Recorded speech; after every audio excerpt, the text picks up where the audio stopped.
প্রবাসী কারো যদি স্বাভাবিক মৃত্যু হয়, তারপরও তাকে পুলিশ নিয়ে যাবে লাশ তদন্তের জন্য।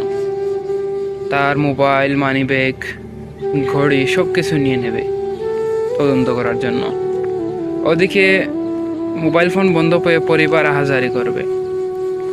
রুমের সবাইকে তদন্ত করা হবে এই লাশের সাথে জড়িত আছে কিনা। হয়তো কোনো না কোনো মাধ্যমে পরিবার জানতে পারবে তাদের আদরের ছেলে আর নাই দুনিয়াতে। তখন পরিবারের মা, বাবা, ভাই, বোন সবাই ভেঙে পড়বে কান্না। এদিকে লাশ হস্তান্তর করার প্রতিক্রিয়া শেষ হলে লাশকে কফিনে ভরা হবে। আহা, বালিশ ছাড়া বেচারা লাশের কতই না কষ্ট হবে, কিন্তু ও যে বলতে পারবে না, কারণ ও তো লাশ হয়ে গেছে। তো এভাবে করে ও টিকিট পেয়ে যাবে, কিন্তু প্রতিবারের টিকিটের মতো নয়। আগের টিকিট ছিল ভিন্ন। আগে যখন টিকিট পাইতো খুশি হয়ে মাকে কল দিয়ে বলতো, মা আমি আসতেছি। বাবাকে বলতো, বাবা আমি আসতেছি, তোমার জন্য কি লাগবে। এবার যে কিছুই বলতে পারবে না। সবাই আসবে ভিআইপি রুমে, কেউ আসবে ক্লাসিক রুমে করে, আর ও আসবে অন্য আরও 10-12টা লাশের সাথে একত্রিত হয়। কোনো এক সময় এসে বিমান ল্যান্ড করবে তার মাতৃভূমিতে। একই বিমানে থাকা লোকদের আত্মীয় স্বজনরা আনন্দে মেতে উঠবে। ওদিকে বাবা লাশটি নিয়ে অ্যাম্বুলেন্সে করে বাড়ির দিকে রওনা হবে। বাড়ির ঠিক পাশে আসার পরে অ্যাম্বুলেন্সের কুই শব্দে এই বাড়ির আকাশ বাতাস ভারী হয়ে যাবে।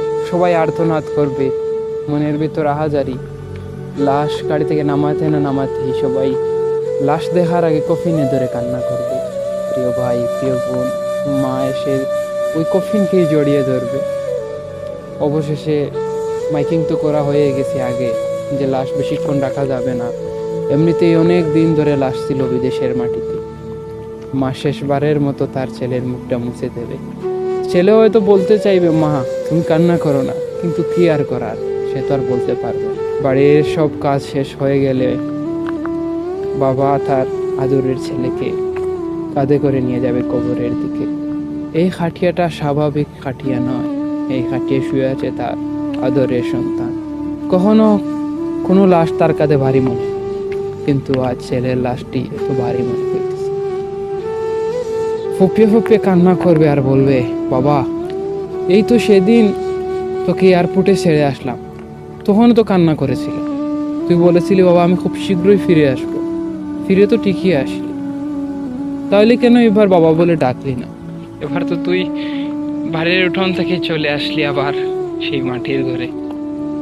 কেন বাবা আমার সাথে এত অভিমান তোর? কেন আজ তুই কথা বললি না? প্রতিবার তুই এয়ারপোর্টে আসার পর তুই কান্না করতি, এবার কেন আমাদের কান্না করালি?